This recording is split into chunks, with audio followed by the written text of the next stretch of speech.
الحمدللہ وکفا سلام علی عبادہ الذین اصطفیٰ اما بعد فاعوذ باللہ من الشیطان الرجیم بفضلک بسم اللہ الرحمن الرحیم ولا تقولوا لمن يقتل فی سبیل اللہ اموات بل احیاء ولکن لا تشعرون آمنت باللہ صدق اللہ المولانا العلی العظیم وصدق رسوله النبی الامین الامی المکین المتین المبین الرؤوف الرحیم الکریم۔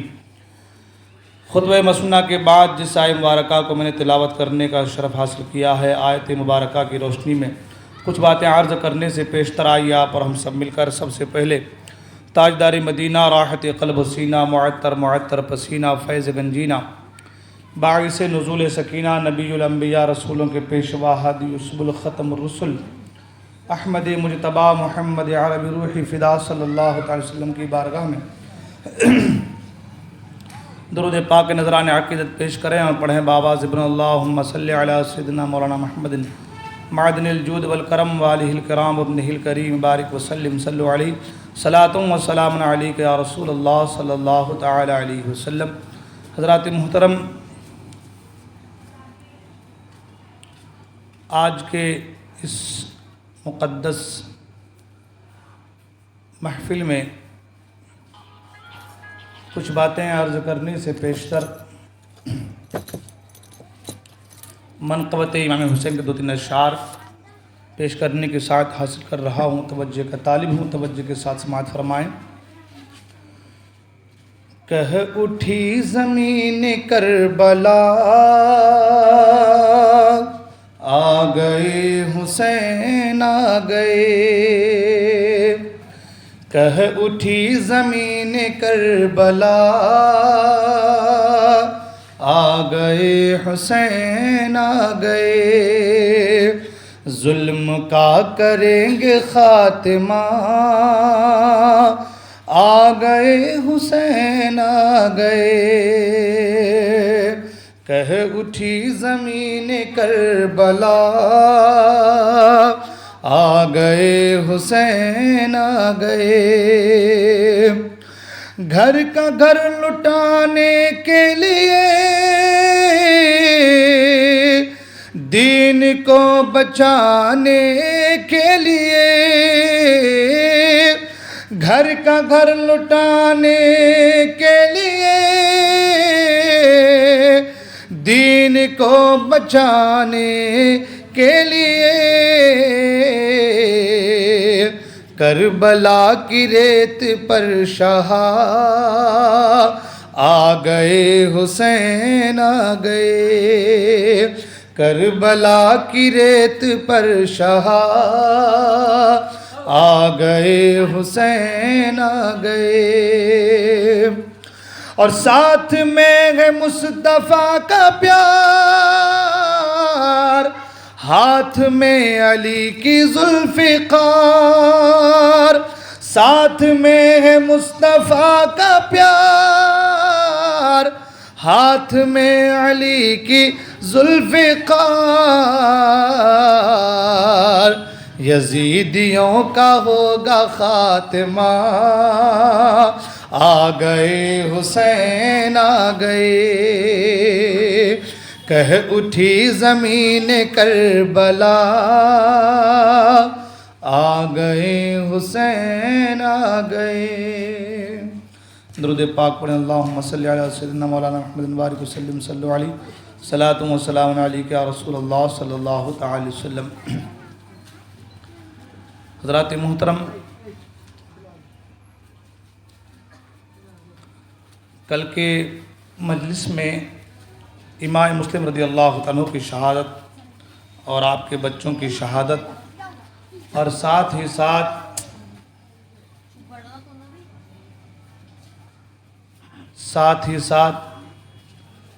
امام حسین رضی اللہ تعالیٰ عنہ کا کربلا سے کوچ کرنا، مکہ مکرمہ سے کوچ کرنا، اس کے حوالے سے کچھ باتیں میں نے آپ کے سامنے گوش گزار کی تھی۔ ادھر امام مسلم رضی اللہ تعالیٰ عنہ کے بچوں کی شہادت ہوتی ہے، ادھر جیسے ہی خط امام علی مقام رضی اللہ تعالیٰ عنہ کو ملتا ہے تو امام علی مقام رضی اللہ تعالیٰ عنہ مکہ مکرمہ سے کوچ کرتے ہیں کوفہ کے لیے۔ راستے میں فرزق شاعر سے ملاقات ہوتی ہے۔ اس نے کہا، یا ابن رسول اللہ صلی اللہ علیہ وسلم، جانے کا ارادہ کہاں ہے؟ آپ نے فرمایا، کبھی تو کوفہ کا ارادہ ہے۔ فرزوق نے کہا کہ حضور آپ وہاں نہ جائیں، کوفی لا یوفی ہیں، وہ اعتبار کے لائق نہیں ہیں، دھوکے باز لوگ ہیں، لہٰذا حضور آپ کوفہ نہ جائیں، آپ دنیا کے کسی بھی خطے میں چلے جائیں مگر کوفہ نہ جائیں۔ امام حسین رضی اللہ تعالیٰ عنہ نے جو جواب اور جو جملہ مکہ مکرمہ میں صحابہ اکرام کو دیا تھا، اور خاص کر کے حضرت عبداللہ ابن زبیر کو، کہ میں نے میرے نانا جان صلی اللہ علیہ وسلم سے سنا ہے کہ ایک مینڈھا خانہ کعبہ میں، مسجد حرام میں، خانہ کعبہ میں ایک مینڈھا ذبح ہونے والا ہے، میں وہ مینڈھا بننا نہیں چاہتا، لہٰذا میں مکہ مکرمہ سے کوچ کر رہا ہوں، اور اگر مجھے کوفہ جانا ہے، میرے نصیب میں، میری قسمت میں یہ ہے، تو اگر میں حشرات الارض کے سوراخ میں بھی گھس جاؤں تو لوگ مجھے وہاں سے بھی نکال لیں گے، اور جو میرے ساتھ کرنا ہے وہ کر رہیں گے۔ القصہ مختصر یہ کہ امام علی مقام رضی اللہ تعالیٰ عنہ کی فرزوق شاعر سے ملاقات ہوتی ہے، بات چیت ہوتی ہے، پھر آپ آگے بڑھتے ہیں۔ امام علی مقام رضی اللہ تعالیٰ عنہ جب منزل ضرورت پر پہنچے تو بلندی پر ایک خیمہ لگا ہوا نظر آیا۔ آپ نے معلوم کروایا کہ بتاؤ تو اسے دیکھو تو صحیح کہ وہ خیمہ کن کا ہے۔ جب معلوم کرایا تو معلوم یہ ہوا کہ وہ خیمہ حضرت زہیر بن قین بجلی کا ہے۔ حضرت زہیر بن قین بجلی جو حج کر کے آئے ہیں اور کوفہ جا رہے ہیں، امام حسین رضی اللہ تعالیٰ عنہ نے انہیں بلوایا۔ جب وہ آئے اور قافلہ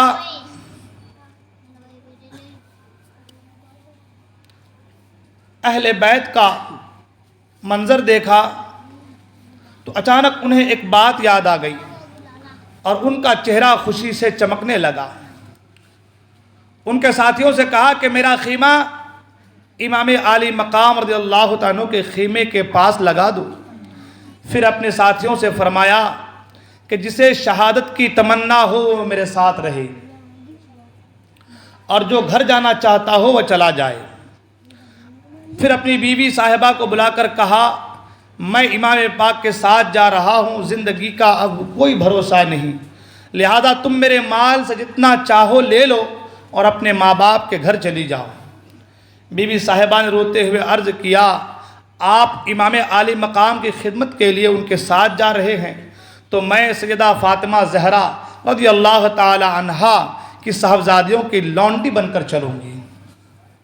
حضرت زہیر بن قین بجلی جو کہ حج کر کے آئے تھے اور کوفہ جا رہے تھے، راستے میں خیمہ لگا تھا، امام حسین سے ملاقات ہو گئی، ایک بات یاد آ گئی انہیں، اور بات کا یاد آنا تھا کہ فوراً حضرت زہیر بن قین بجلی نے اپنے ساتھیوں سے کہا کہ اے میرے ساتھیوں، جسے شہادت کی تمنا ہو وہ میرے ساتھ آئے، اور جو گھر جانا چاہتا ہے وہ گھر چلا جائے۔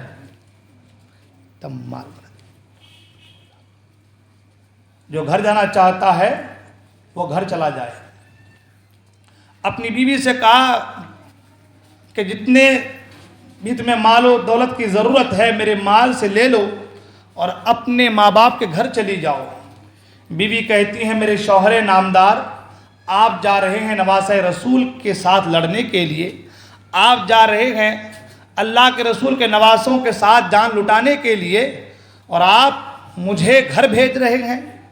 میں گھر جانا نہیں چاہتی، بلکہ میں بھی سیدہ فاطمہ زہرا کی شہزادیوں کی لونڈی اور کنیز بن کر کے زندگی گزارنا چاہتی ہوں۔ جب امام علی مقام آگے بڑھے تو ایک منزل پر بعض لوگوں نے اس کا نام منزل شقوق اور بعض لوگوں نے منزل شعلبہ بتایا ہے۔ ایک شخص کوفہ سے آتے ہوئے ملے۔ حضرت زہیر بن قین بجلی کو جو بات یاد آئی وہ بات کیا تھی؟ تو وہ کہتے ہیں کہ ایک بار حضرت سلمان فارسی رضی اللہ تعالیٰ عنہ نے بتایا کہ ایک بار وہ ایک جنگ میں گئے تھے، بہت سارا مال غنیمت آیا تھا، تو ان کو بڑی خوشی ہوئی تھی کہ اتنے مال غنیمت سے ہمیں ملے ہیں۔ ان کو خوشی ہوئی تو حضرت سلمان فارسی نے کہا تھا، اے زہیر بن قین بجری، آج اتنے مال کو دے کر کے تم خوش ہو رہے ہو، ایک وقت ایسا آئے گا کہ جب تم امام حسین کے ساتھ، نواز رسول کے ساتھ تم کوفہ جاؤ گے تو اس وقت تمہارا امام کے ساتھ رہنا اور شہادت کا جام پی لینا آج کے اس مال و دولت سے کہیں زیادہ بہتر ہے۔ وہ بات جب حضرت زہیر بن قین کو یاد آ گئی، اس کو اٹھایا سے ادھر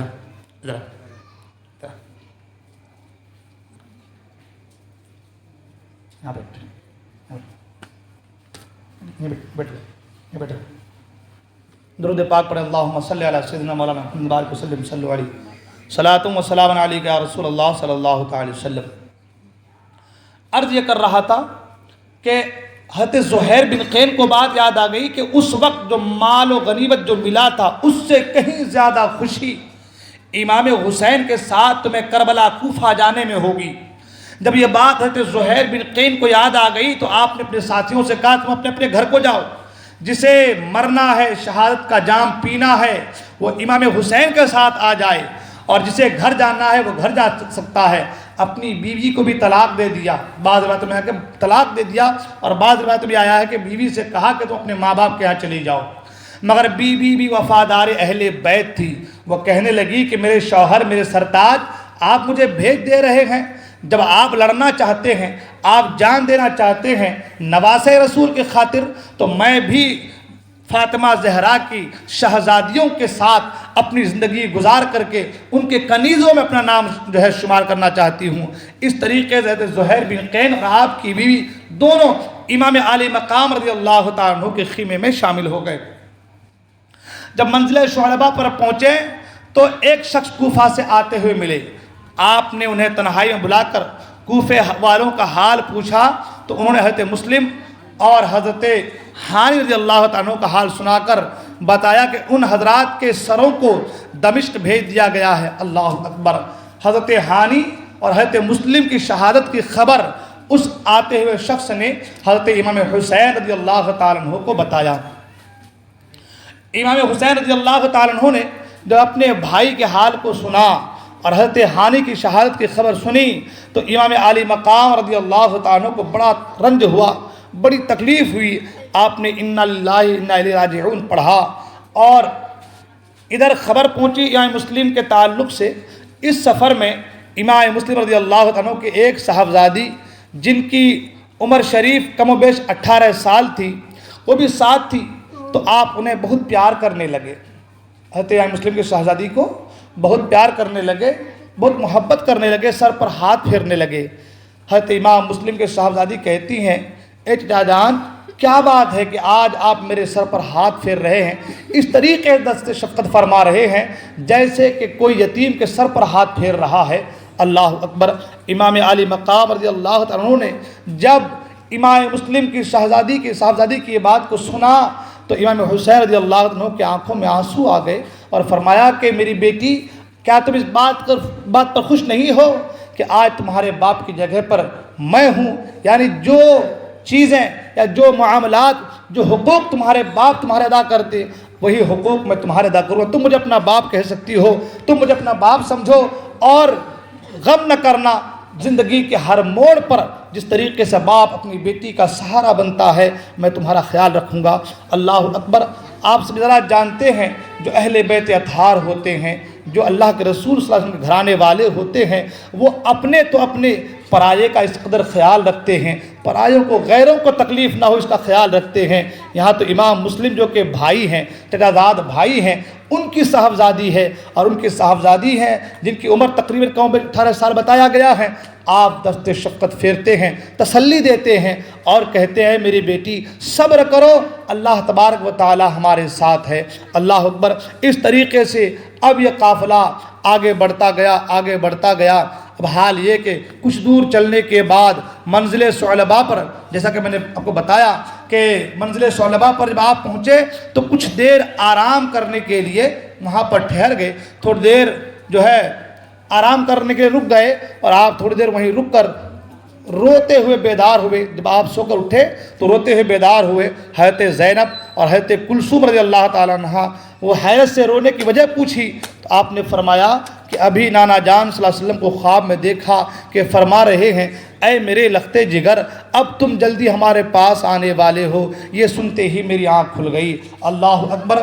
امام علی مقام رضی اللہ تعالی عنہ خواب دیکھ رہے ہیں تو خواب میں نانا جان صلی اللہ تعالی وسلم فرما رہے ہیں اے میرے لختے جگر اب کچھ ہی لمحوں میں، کچھ ہی وقت میں تم میرے پاس پہنچنے والے ہو، ان قریب تم ہمارے پاس آ جاؤ گے۔ اتنا دیکھا خواب آپ نے، آپ کی آنکھ کھل گئی، رو رہے ہیں، آنکھوں سے آنسو بہا رہے ہیں، سبھی حاضرین رونے لگے، سب ایک وجدانی کیفیت طاری ہو گئی۔ اللہ اکبر۔ شہزادے علی اکبر رضی اللہ تعالیٰ عنہ نے پوچھا کہ اے والد محترم ایک بات یہ بتائیے کیا ہم لوگ حق پر نہیں ہیں؟ ہم حق پر ہیں یا نہیں ہیں؟ حضرت امام حسین رضی اللہ عنہ نے فرمایا بیٹا بے شک ہم لوگ حق پر ہیں اور حق ہمارے ساتھ ہے۔ اس پر حضرت علی اکبر رضی اللہ تعالیٰ عنہ نے عرض کیا کہ ابا جان اگر ہم حق پر ہیں تو کچھ پرواہ نہیں، جو ہوگا دیکھا جائے گا۔ اللہ اکبر۔ آپ سوچنے والی بات ہے 18 سالہ نوجوان ہیں لیکن اپنے باپ کو کس طریقے سے فرما رہے ہیں، اپنے باپ کی بات عرض کر رہے ہیں اے ابا جان اگر ہم حق پر ہیں تو کوئی پرواہ نہیں، اللہ ہمارے ساتھ ہے، جو ہوگا دیکھا جائے گا۔ امام علی مقام رضی اللہ عنہ جب منزل ثعلبہ سے کچھ اور آگے بڑھے تو ٹھیک دوپہر کے وقت حضرت حر کا لشکر راستے میں ملا۔ اس لشکر نے آپ کو دیکھتے ہی چاروں طرف سے آپ کے قافلے کو گھیر لیا۔ صحیح تو آپ کے قافلے کو گھیر لیا۔ آپ نے آدمی بھیج کر معلوم کرایا کہ بتاؤ تو صحیح یہ لشکر کس کا ہے اور اس کا کیا مقصد ہے؟ تو حضرت حر خود حاضر خدمت ہو گئے اور آپ نے ان کو دیکھ کر فرمایا یا حر النا ام علینا، اے حر یہ لشکر ہماری مدد کے لیے آیا ہے یا ہمیں گرفتار کرنے کے لیے آیا ہے؟ حضرت حر نے جواب دیا کہ حضور یہ لشکر ابن زیاد کا اور آپ کا محاصرہ کرنے کے لیے، یہ لشکر ابن زیاد کا آپ کا محاصرہ کے لیے آیا ہے، حضور میں لڑنے نہیں آیا ہوں، بس میرے ذمے یہ کام ہے کہ میں آپ کو کوفہ کے دروازے تک پہنچا دوں۔ اللہ اکبر۔ اتنے میں ظہر کا وقت آ گیا۔ آپ نے حضرت حر سے فرمایا جاؤ تم اپنے لشکر کے ساتھ نماز پڑھو، اپنے لوگوں کے ساتھ میں نماز پڑھوں گا۔ حضرت حر نے عرض کیا حضور آپ ایسا کیوں فرما رہے ہیں؟ کیا میں مسلمان نہیں ہوں؟ کیا میں آپ کا محب نہیں ہوں؟ کیا میں رسول کا کلمہ پڑھنے والا نہیں ہوں؟ میں اکیلے نماز کیوں پڑھوں؟ میں نماز پڑھوں گا تو آپ کے پیچھے نماز پڑھوں گا، اس لیے کہ حضور آپ نواسۂ رسول ہیں، آپ رسول کی اولاد میں سے ہیں اور کائنات میں اس وقت آپ سے بڑھ کر کسی کا مقام مرتبہ نہیں ہے، لہذا حضور میں اپنے لشکروں کے ساتھ نماز نہیں پڑھوں گا بلکہ ہمارا لشکر سب آپ کے پیچھے نماز پڑھیں گے، آپ امامت کریں ہم سب آپ کے پیچھے نماز پڑھیں گے۔ اللہ اکبر۔ اللہ کے رسول صلی اللہ تعالی علیہ وسلم کے نواسے نے نماز ظہر پڑھائی اور نماز ظہر ادا کرنے کے بعد جب نماز سے فارغ ہوئے تو امام علی مقام نے ایک فصیح و بلیغ تقریر فرمائی اور حضرت حر اور ان کے ساتھیوں کو بتایا کہ میں اس شہر کوفہ میں خود بخود نہیں آیا ہوں، مجھے بلایا گیا ہے، خطوط لکھ لکھ کر بلائے گئے ہیں، میں اپنی مرضی سے نہیں آیا ہوں۔ یہ دیکھو یہ خط فلاں کے نام کا ہے، یہ دیکھو یہ خط فلاں نے بھیجا ہے، یہ خط فلاں نے بھیجا ہے۔ آپ نے سب کے خطوط کو الٹ پلٹ کر رکھ دیے۔ اللہ اکبر۔ حضرت حر رضی اللہ تعالیٰ عنہ نے قسم کھا کر کہا کہ ہم کو اس کا کچھ بھی علم نہیں ہے کہ آپ کے پاس اتنے سارے خطوط، اتنے سارے التجا نامے اور اتنے سارے قاصد بھیجے گئے ہیں۔ امام عالی مقام نے فرمایا اگرچہ تمہیں خبر نہیں مگر تمہارے ساتھ وہ لوگ بھی ہیں جن کے خطوط میں تمہیں دکھا سکتا ہوں۔ یہ فرما کر امام عالی مقام نے حر کے لشکر میں موجود اشخاص جنہوں نے خطوط بھیجے تھے ان کے خطوط دکھا دیے۔ وہ بے وفا لوگ، وہ ظالم بے وفا لوگ شرمندگی اور رسوائی کے ساتھ سر نیچے کیے ہوئے سنتے رہے۔ اللہ اکبر۔ امام علی مقام رضی اللہ عنہ کو جنہوں نے خط لکھ کر کے بھیجا تھا کہ حضور حضور آپ کو آنا ہے، ہماری دستگیری کرنی ہے، حضور آپ کو آنا ہے، ہماری رہبری کرنی ہے، ہم آپ کے پیچھے نماز پڑھنا چاہتے ہیں، ہم آپ کے ہاتھ پر بیعت کرنا چاہتے ہیں، حضور آپ آئیے تاکہ ہم ذلت سے بچ جائیں، ہم رسوائی سے بچ جائیں، آپ تشریف لائیں تاکہ ہم گناہوں سے بچ جائیں، آپ تشریف لائیں تاکہ ہم فسق و فجور سے بچ جائیں۔ جن لوگوں نے خطوط لکھ لکھ کر کے امام عالی مقام کو بلایا تھا، آج وہی لوگ لشکر میں ہیں جو امام عالی مقام کو گھیرنے کے لیے آئے ہیں، آج وہی لوگ لشکر میں ہیں جو امام عالی مقام سے جنگ کرنے کے لیے آئے ہیں۔ امام عالی مقام رضی اللہ تعالیٰ عنہ ان کے خطوط کو دکھا رہے ہیں، اے فلاں دیکھو یہ تمہارا خط ہے، اے فلاں دیکھو یہ تمہارا خط ہے، تم نے مجھے خط لکھ کر کے بلایا تھا اور آج مجھے گھیرنے آئے ہو، تم نے مجھے خط لکھ کر کے بلایا تھا اور آج تم مجھ سے جنگ کرنے آئے ہو۔ اللہ اکبر۔ حضرت حر کہتے ہیں، اے ابن رسول اللہ، مجھے اس کے تعلق سے کچھ بھی خبر نہیں کہ آپ کو خط بھیجا گیا ہے، مجھے یہ بھی نہیں پتا کہ التجا نامے بھیجے گئے ہیں۔ حضور میرے ذمے صرف اتنا کام ہے کہ میں آپ کو لے کر کے کوفہ پہنچوں اور کوفہ کے گورنر ہاؤس پر لے کر چھوڑ دوں، اس کے علاوہ میرا کوئی کام نہیں ہے، میں آپ سے لڑنا نہیں چاہتا، میں آپ سے لڑنے کے لیے نہیں آیا ہوں۔ اللہ اکبر۔ بعض روایتوں میں یہ بھی آیا ہے کہ امام عالی مقام اور حضرت حر کی ایک سرگوشی ہوتی ہے، اور اس سرگوشی میں حضرت حر کہتے ہیں کہ حضور جب ہم رات کو سو جائیں تو آپ رات کی تنہائی میں اٹھ کر کہیں چلے جائیں، اس طرح حال یہ ہوگا جب صبح مجھ سے ابن زیاد پوچھے گا تو میں کہہ دوں گا ہم رات کو سو رہے تھے، رات کی تنہائی میں اٹھ کر چلے گئے، ہمیں خبر نہیں۔ امام عالی مقام فرماتے ہیں چلو جب تم کہتے ہو تو میں یہ کر کے دیکھ لیتا ہوں، مگر مجھے نہیں لگتا کہ میں کربلا چھوڑ کر کہیں جا پاؤں گا۔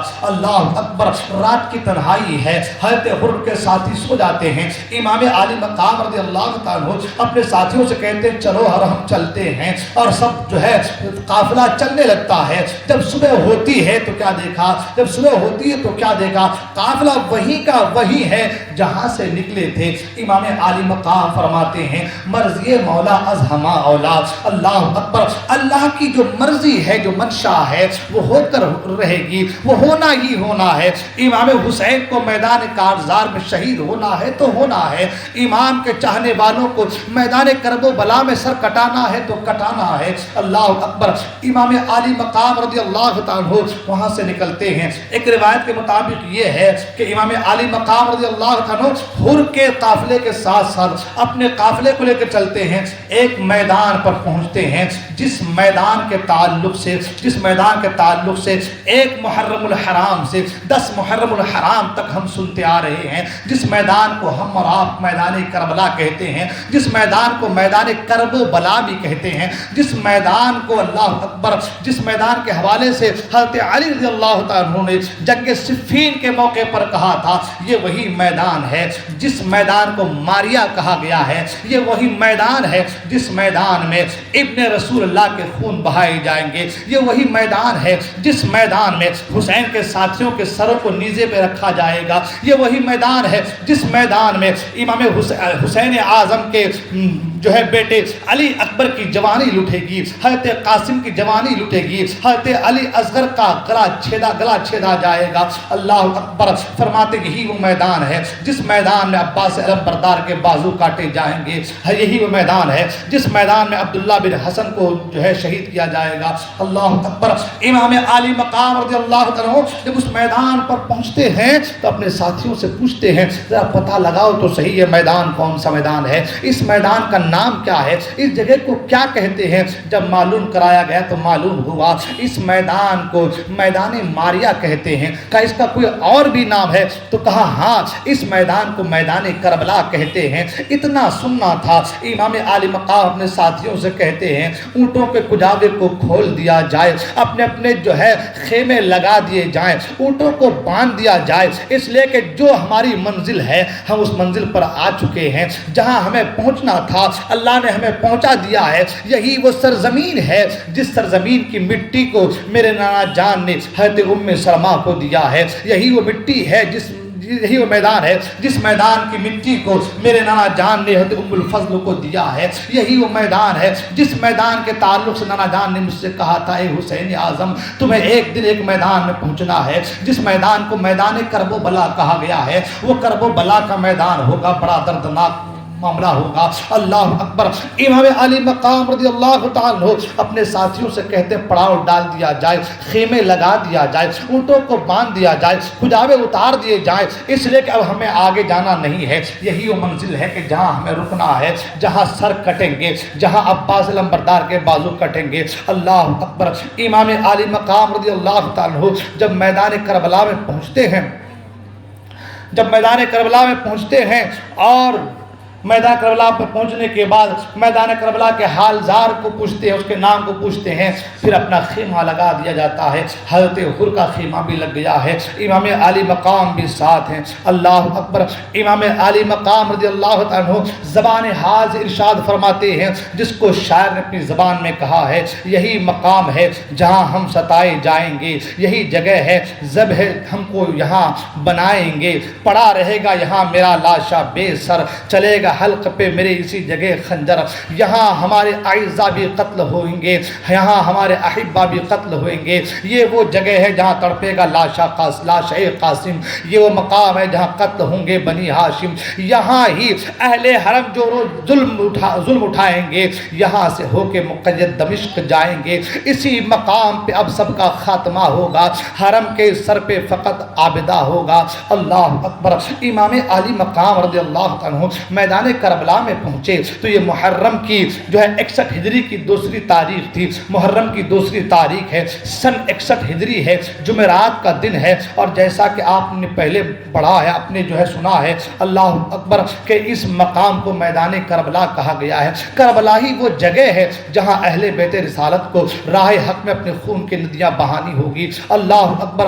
امام علی مقام رضی اللہ تعالیٰ عنہ نے حر کو دعا کہلا بھیجی، اور محض حضرت حر کی دل جوئی کے لیے آپ رات بھر سفر کرتے رہے، مگر پھر واپس آپ میدان کربلا ہی میں پہنچتے ہیں۔ جب میدان کربلا میں خیمے لگا دیے گئے تو امام علی مقام رضی اللہ تعالیٰ عنہ جو ہے اپنے تمام تر ساتھیوں کو بلاتے ہیں، اور بلانے کے بعد کس طریقے سے جنگ کیا جائے، جنگ کرنے کے کیا کیا صورتیں ہوں گی، ان تمام کے تعلق سے مشورہ وغیرہ کرنے لگے۔ اپنے احباب و اقارب مشورہ کیا، سب نے اس کو جو ہے اس کے تعلق سے اپنے اپنی رائے پیش کی، اپنی رائے جو ہے سب نے دی۔ امام علی مقام رضی اللہ تعالیٰ عنہ کو ابن زیاد کا خط ملا، جس کا مضمون یہ تھا، اے حسین، مجھے آپ کے کربلا پہنچنے کی خبر ملی ہے، اور امیر یزید نے مجھے حکم دیا ہے کہ میں اس وقت تک نرم تکیہ پر سر نہ رکھوں اور نہ عمدہ غذا کھاؤں جب تک کہ آپ کو قتل نہ کر لوں، مگر یہ کہ آپ میرے اور یزید کے حکم کے آگے سر جھکا لیں۔ اللہ اکبر۔ ابن زیاد نے خط لکھا حسین اعظم کو، اے حسین اعظم، ہم نے سنا ہے آپ میدان کربلا پہنچ چکے ہیں، جب آپ میدان کربلا پہنچ چکے ہیں تو سن لیجئے کہ امیر المومنین یزید کی طرف سے مجھے خبر ملی ہے، یہ پیغام آیا ہے کہ میں اس وقت تک نرم بستر پر نہ سوؤں، میں اس وقت تک اچھی غذا نہ کھاؤں جب تک کہ آپ کو قتل نہ کر لوں۔ اللہ اکبر۔ یا تو آپ امیر المومنین یزید کے ہاتھ پر ہاتھ دے دیجئے یا پھر لڑنے کو تیار ہو جائیے۔ اللہ اکبر، اللہ اکبر۔ وہ لوگ جنہوں نے امام علی مقام کو خطوط لکھ لکھ کر بلائے تھے، آج وہی لوگ امام حسین سے لڑنے کے لیے میدان کارزار میں جمع ہو رہے ہیں۔ اللہ اکبر۔ وہ قوم کبھی بھی کامیاب نہیں ہو سکتی جو اللہ تعالیٰ کی ناراضگی کے بدلے مخلوق کی خوشی خرید لے۔ ان ظالموں نے مخلوق کی خوشی کے لیے اللہ کو ناراض کیا، اللہ کے رسول کو ناراض کیا، نواسہ رسول کو ناراض کیا، دنیا کے چند سکوں کے خاطر، دنیا کے چند پیسوں کے خاطر ان سے دشمنی مول لی، جس کے تعلق سے حضور فرماتے ہیں حسین سے محبت میری محبت ہے، حسین سے دشمنی میری دشمنی ہے، حسین کی ناراضگی مجھے ناراض کرتی ہے۔ اللہ اکبر۔ جس حسین کی ناراضگی حضور کو ناراض کرے، آج اسی حسین سے لڑنے کے لیے وہ لوگ آئے ہیں جو حضور کا کلمہ پڑھنے والے لوگ ہیں، جو حضور کا کلمہ پڑھتے ہیں، جو اپنے آپ کو مسلمان کہتے ہیں، وہی لوگ میدان کارزار میں امام علی مقام رضی اللہ عنہ سے لڑنے کے لیے آئے ہیں۔ امام علی مقام رضی اللہ تعالیٰ عنہ جیسا کہ میں نے کہا 2 تاریخ کو آپ میدان کربلا پہنچے ہیں اور 7 تاریخ یعنی 5 دن کے بعد 7 محرم الحرام کو آپ پر پانی بند کرنے کا حکم دیا۔ اللہ اکبر۔ ابن سعد کو ابن زیاد کا خط ملا جس پر پانی بند کرنے کا حکم تھا، فحل بین الحسین واصحابہ من الماء ولا يذوق منه قطرہ کما صنع بالتقی الزکی المظلوم من المؤمنین عثمان ابن عفان۔ اللہ اکبر کہ حسین اور ان کے ساتھیوں کے درمیان حائل ہو جاؤ، حسین اور ان کے ساتھیوں کے بیچ میں آ جاؤ، ان پر پانی بند کر دو کہ وہ ایک قطرہ تک اس سے پانی نہ پی سکے۔ جس طرح تقی ذکی اور مظلوم امیر المومنین عثمان ابن عفان کے ساتھ کیا تھا، اسی طریقے سے تم امام حسین کے ساتھیوں کے بیچ میں حائل ہو جاؤ، پانی بند کر دو۔ اللہ اکبر۔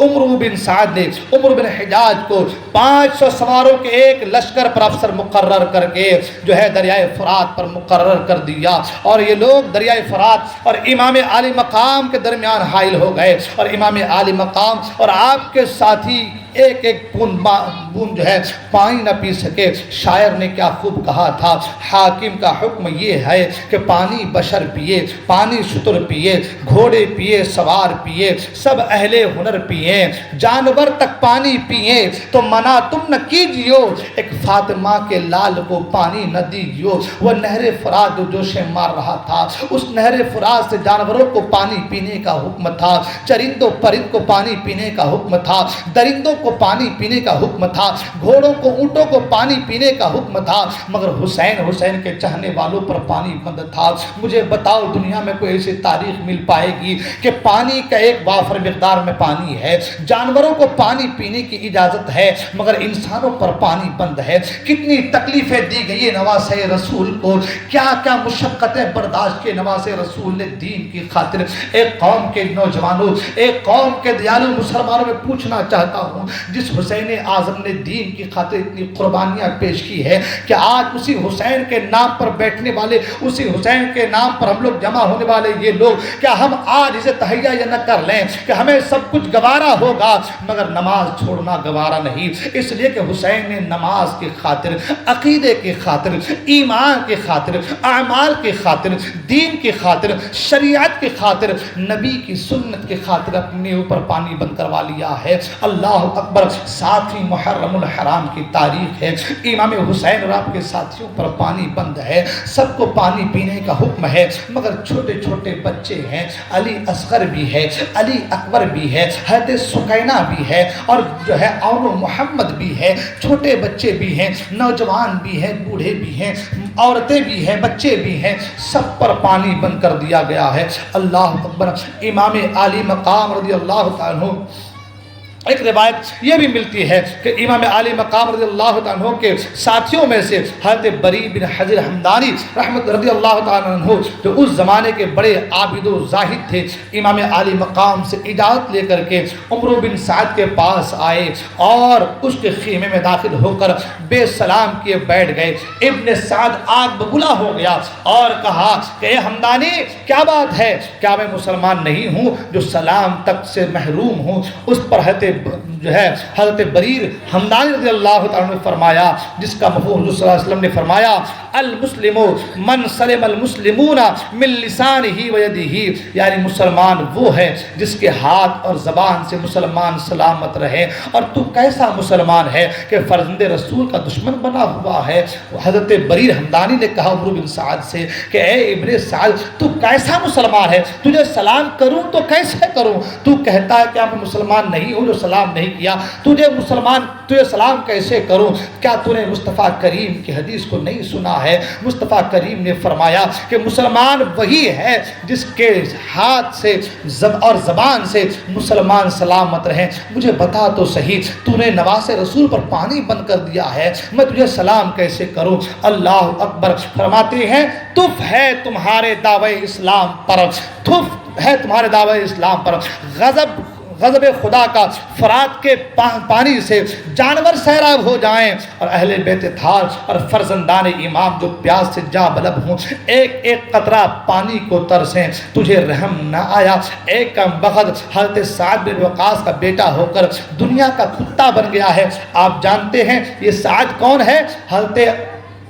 یہ سعد جو ہے سعد بن ابی وقاص، حضرت ابی وقاص کا بیٹا سعد بن وقاص کا بیٹا ہے۔ اللہ اکبر، وہ صحابی رسول جو جنگوں میں حضور کے ساتھ رہے تھے اس صحابی کا بیٹا ہے، مگر حال یہ ہے کہ آج صرف دنیا کے چند پیسوں کی خاطر فرزندان علی کا دشمن بنا ہوا ہے، رسول کے شہزادوں کا دشمن بنا ہوا ہے۔ اللہ اکبر، جیسا کہ میں نے کہا پانی بند ہو چکا ہے، پانی 7ویں محرم سے پانی بند ہے۔ اب حال یہ ہے کہ پانی کے لیے جو ہے ایک ایک بوند پانی کے لیے چھوٹے چھوٹے بچے ہیں جو پیاس سے تڑپ جا رہے ہیں۔ اللہ اکبر، 9ویں محرم جمعرات کے دن صبح صادق حضرت امام علی مقام رضی اللہ عنہ اپنے خیمے کے پاس سر مبارک کو گھٹنوں پر رکھ کر اونگ رہے تھے کہ ادھر ابن سعد نے ابن زیاد کا خط پاتے ہی اپنے لشکر میں ندا کر دی، اے اللہ کے سپاہیوں، دشمن پر حملہ کرنے کے تیار ہو جاؤ اور گھوڑوں پر سوار ہو جاؤ۔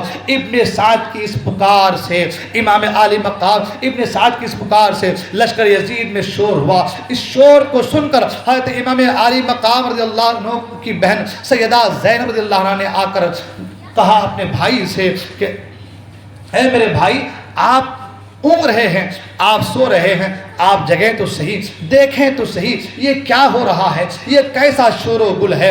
اللہ اکبر، حضرت سیدہ زینب جو ہے اپنے بھائی کو اٹھا رہے ہیں، امام حسین رضی اللہ عنہ سر مبارک کو اٹھاتے ہیں اور فرماتے ہیں انی رأیت رسول اللہ صلی اللہ تعالی علیہ وسلم فی المنام فقال لی انک تروح الینا۔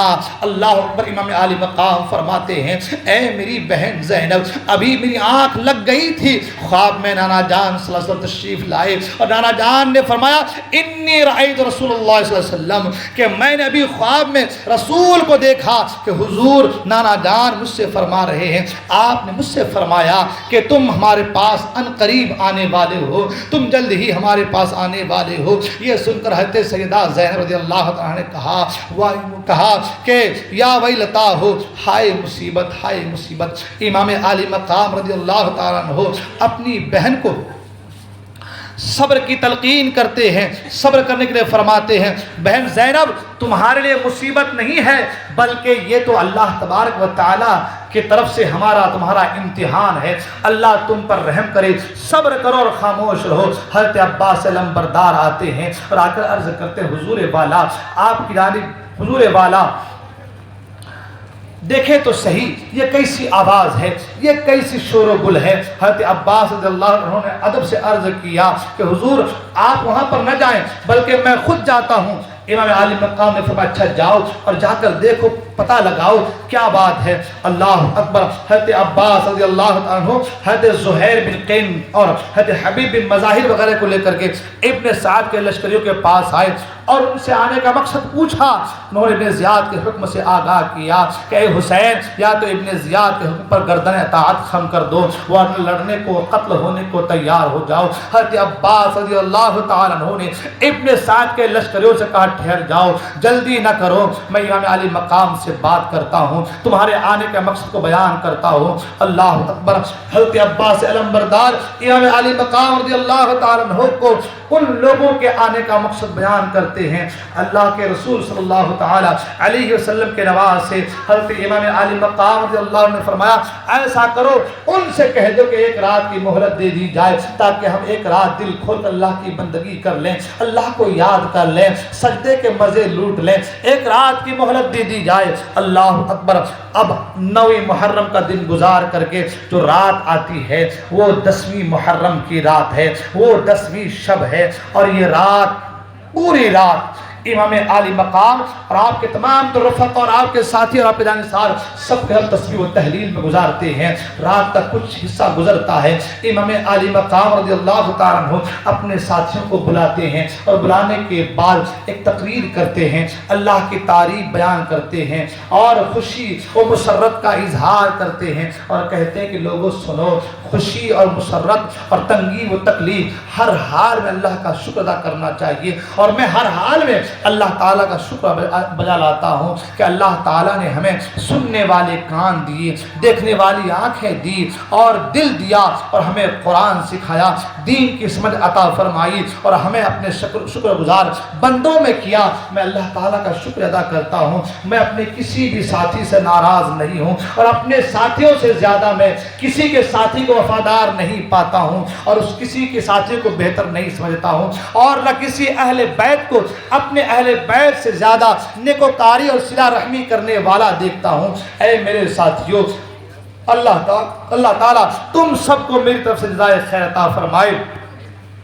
اے میرے ساتھیوں سن لو, میں یقین رکھتا ہوں کہ کل کا دن دشمنوں سے مقابلے کا دن ہے اور میں تم سب کو خوشی خوشی اجازت دیتا ہوں کہ رات کی اس تاریکی میں چلے جاؤ. اللہ اکبر, میری طرف سے تمہیں کوئی ملامت نہیں ہوگی. سوچنے والی بات ہے, اگر ہم کہیں تکلیف میں پھنس جائیں تو ہم چاہتے ہیں کہ ہمارے مدد کے جو لوگ ہیں وہ کہیں ادھر ادھر نہ ہو جائے, لیکن وہ نواسے رسول ہیں, وہ رسول کا شہزادہ ہیں, انہیں تربیت دی گئی بچپن میں, حضور نے تربیت دی ہے. کہتے ہیں اے میرے ساتھیوں کل کا دن ہوگا, جنگ ہونی ہے, مجھے ایسا لگ رہا ہے کل جنگ ہونی ہے. اگر جنگ ہوا تو میں تمہیں اجازت دیتا ہوں, اس لیے کہ یہ خون کے پیاسے ہیں تو میرے خون کے پیاسے ہیں. اگر یہ شہید کرنا چاہتے ہیں تو مجھے شہید کرنا چاہتے ہیں. اگر انہیں تکلیف ہے تو مجھ سے تکلیف ہے. لہذا اے میرے ساتھیوں میں چاہتا ہوں کہ تم سب کے سب چلے جاؤ, رات کی تاریکی میں چلے جاؤ. میں تمہیں کسی کو ملامت نہیں کروں گا, میں تمہیں کسی سے کچھ پوچھ تاچھ نہیں کروں گا, لیکن ہاں اتنا یاد رکھنا کل قیامت کے میدان میں ایسا نہیں ہے کہ تم چلے جاؤ گے تو کل قیامت کے میدان میں نانا جان سے تمہاری سفارش نہیں کروں گا, بلکہ اگر تم چلے بھی گئے تو بھی کل قیامت کے میدان میں نانا جان سے کہہ کر کے میں تمہاری شفاعت کرواؤں گا. اللہ اکبر. امام عالی مقام رضی اللہ تعالیٰ اپنے ساتھیوں سے جانے کا کہتے ہیں مگر کوئی بھی ساتھی جانے کو تیار نہیں ہے. امام عالی مقام رضی اللہ عنہ کو لگا کہ چراغ روشن ہے, لوگ جانے کے لیے شرم محسوس کر رہے, آر محسوس کر رہے ہیں. آپ نے چراغ کو بجھا دی, قندیل بجھا دیا گیا. اس کے بعد آپ تھوڑی دیر قندیل بجھا کر خاموش رہے کہ رات کی تاریکی میں سناٹے میں اندھیرے میں ساتھی چلے گئے ہوں گے. کچھ دیر کے بعد جب چراغ کو روشن کیا تو کیا دیکھا, جو ساتھی جہاں تھے وہیں بیٹھے ہیں, ایک نے بھی اپنی جگہ سے اپنے آپ کو نہیں ہلایا ہے. امام عالی مقام فرماتے میرے ساتھیوں میں نے تم سے کہا تھا کہ تم چلے جاؤ, مجھے میں تمہیں کوئی ملامت نہیں کروں گا, کوئی دل شکنی میری نہیں ہوگی, میں تمہیں اجازت دیتا ہوں بخوشی تم چلے جاؤ. اللہ اکبر. امام کے ساتھی ایک ایک کر کے کھڑے ہوتے ہیں, کبھی حبیب بن مظاہر کھڑے ہوتے ہیں, کبھی زہیر بن کین بجلی کھڑے ہوتے ہیں, ایک صحابی ایک جو ہے جانثار وہ کھڑے ہوتے ہیں اور کہتے ہیں اے ابن رسول اللہ آپ کو چھوڑ کر چلے جائیں یہ کیسے ہو سکتا ہے, جب تک ہمارے جسم میں خون کا ایک قطرہ باقی رہے گا ہم آپ کے نام پر ضرور لڑیں گے, ہم آپ کے نام پر اپنا سب کچھ قربان کریں گے. اللہ اکبر. امام حسین رضی اللہ عنہ کے ساتھیوں میں سے حضرت مسلم بن اوسجا الاسدی نے کہا تھا اے امام عالی مقام آپ کو چھوڑ کر چلے جائیں تو آپ کے ادائے حق کے سلسلے میں اللہ تعالیٰ کو کیا جواب دیں گے جب خدائے تعالیٰ ہم سے پوچھے گا اے مسلم بن اوسجا اسدی جب میرے محبوب کا نواسہ میدان کارزار میں تنہا تھا تو تم چھوڑ کر بھاگ گئے تھے تو میں رب کی بارگاہ میں کیا کہوں گا. اے امام عالی مقام خدا کی قسم میں اس وقت تک آپ کا ساتھ نہ چھوڑوں گا جب تک دشمنوں کے سینوں میں اپنے نیزے کو نہ توڑ ڈالوں اور شمشیر زنی نہ کر لوں, جب تک تلوار چلا کر کے اور نیزے سے دشمنوں کے سینے کو چیر نہ ڈالوں. اے امام عالی مقام میں جانے کو تیار نہیں ہوں, خدا کی قسم اگر میرے پاس اسلحہ نہ بھی ہو تو کوئی بات نہیں, تو بھی کوئی پرواہ نہیں, میں دشمنوں سے پتھر کے ذریعے سے پتھر مار کر لڑتا رہوں گا اور آپ کے نام پر اپنا سب کچھ قربان کر دوں گا. اللہ اکبر. امام عالی مقام رضی اللہ عنہ کے ساتھیوں کا یہ حال تھا. حضرت سعد بن عبداللہ حنفی نے کہا تھا اے امام عالی مقام رضی اللہ تعالیٰ ہم اس وقت تک آپ کا ساتھ نہ چھوڑیں گے جب تک اللہ تعالیٰ یہ نہ دیکھ لے کہ ہم نے رسول اللہ کے بعد آپ کی اولاد کی کیسی حفاظت کی ہے. جس طریقے سے ہم رسول اللہ کے ساتھ رہ کر کے لڑے تھے اسی طریقے سے رسول کی اولاد کے ساتھ بھی ہم نے جو ہے وفا کی ہے. اللہ اکبر. کہتے ہیں خدا کی قسم اگر مجھ کو یہ معلوم ہو جائے کہ میں 70 مرتبہ اسی طریقے سے قتل کیا جاؤں گا کہ ہر مرتبہ زندہ جلا دیا جاؤں گا اور میری خاک اڑا دی جائے گی تو بھی میں آپ کا ساتھ نہیں چھوڑوں گا. مجھے 70 مرتبہ قتل کیا جائے پھر جو ہے میرے جسم کو جلا دیا جائے 70 مرتبہ میری خاک کو اڑا دیا جائے اس کے باوجود اگر مجھے زندگی ملتی ہے تو بھی میں زندگی آپ کے نام پر قربان کرتا چلا جاؤں گا. اللہ اکبر اللہ اکبر. اب امام عالی مقام رضی اللہ عنہ کے ساتھیوں کے جوش کو دیکھ کر کے حضرت زہیر بن قین اٹھ کر کھڑے ہوتے ہیں. عرض کرتے اے امام عالی مقام خدا کی قسم میں تو چاہتا یہ ہوں کہ میں قتل کیا جاؤں پھر زندہ کیا جاؤں پھر قتل کیا جاؤں اسی طریقے سے 1000 مرتبہ زندہ کیا جاؤں 1000 مرتبہ قتل کیا جاؤں اور 1000 مرتبہ میرا قتل آپ کی محبت کی وجہ سے ہو آپ کی محبت کی وجہ سے ہو. اللہ اکبر. 1000 مرتبہ میں آپ کے نام پر اپنے آپ کو قربان کرتا چلا جاؤں میری تو تمنا یہی ہے. امام عالی مقام رضی اللہ تعالیٰ نے جب اپنے ساتھیوں کے ان جملوں کو سنا جب دیکھ لیا کہ آپ کے تمام تر ساتھی اپنی جانثاری کا اظہار کر رہے ہیں اور امام عالی مقام کو یقین ہو گیا کہ تائید حق میں یہ ساتھی میرے ساتھ ہیں اور اپنے عزیز جانے راہ حق میں قربان کرنے کے تیار ہیں. ایک بھی ساتھی کوئی ایسا نہیں ہے جو چھوڑ کر چلا جائے جو راستہ بدل لے جو منہ موڑ لے. سب کے دل میں ایک ہی بات ہے ہم لڑیں گے آپ کی خاطر مریں گے آپ کی خاطر. جس طریقے سے ہم نے رسول کے رفاقت میں جانے قربان کی ہے لڑا ہے اسی طریقے سے رسول کی اولاد کے جانے قربان کریں گے. جب امام عالی مقام کو یقین ہو گیا کہ میرے کوئی بھی ساتھی جانے کو تیار نہیں ہے تو امام عالی مقام کا دریائے کرم جوش پر آیا اور آپ ارشاد فرماتے ہیں میں تمہیں بشارت دیتا ہوں کہ سوائے محرمات رسول کے تم سب کے سب کل شہید کر دیے جاؤ گے اور تمہارے بعد بالآخر میں بھی شہید کر دیا جاؤں گا. امام عالی مقام 10ویں کی رات ہے 9 محرم کا دن گزار کے 10ویں شب ہے. امام عالی مقام کو پتا ہے کہ محرمات کے علاوہ کل سب کو شہید ہونا ہے. آپ خود فرماتے تمہیں بشارت دیتا ہوں کہ کل تم شہید ہونے والے ہو تمہارے ساتھ میں بھی شہید ہونے والا ہوں. اللہ اکبر. موت سے کتنی زیادہ انہیں محبت ہے یعنی اسلام کے خاطر جان دینے کا کتنا عزم و حوصلہ ہے کہ معلوم ہے کہ کل شہید کر دیے جائیں گے مگر مسرت کا اظہار کر رہے ہیں خوشی کا اظہار کر کیوں اس لیے کہ معلوم ہے اللہ تعالیٰ قرآن مجید میں ارشاد فرماتا ہے وَلَا تَقُولُوا لِمَنْ يُقْتَلُ فِي سَبِيلِ اللَّهِ أَمْوَاتٌ بَلْ أَحْيَاءٌ وَلَٰكِن لَّا تَشْعُرُونَ. جو اللہ کی راہ میں قتل کیے جائیں انہیں مردہ نہ کہو وہ زندہ ہے انہیں مردہ نہ کہو وہ زندہ ہے. یعنی کہ جو اللہ کی راہ میں جان کا نذرانہ پیش کر دیتا ہے وہ زندہ جاوید ہو جاتا ہے اسے زندگی مل جاتی ہے. کسی شاعر نے کہا جان دی ہوئی اسی کی تھی حق تو یہ ہے کہ حق ادا نہ ہوا. جان تو اللہ کی دی ہوئی ایک امانت ہے جان تو اللہ نے دی ہے. اس جان کو اس جو ہے کو پیدا کرنے والی ذات وہ اللہ کی ذات ہے اور اس جان کے بدلے اللہ تعالیٰ قرآن مجید میں ارشاد فرماتا ہے ان اللہ اشتری من المؤمنین انفسهم واموالهم بان لهم الجنہ کہ بے شک اللہ نے مومنوں کے جان و مال کو خرید دی جنت کے بدلے میں.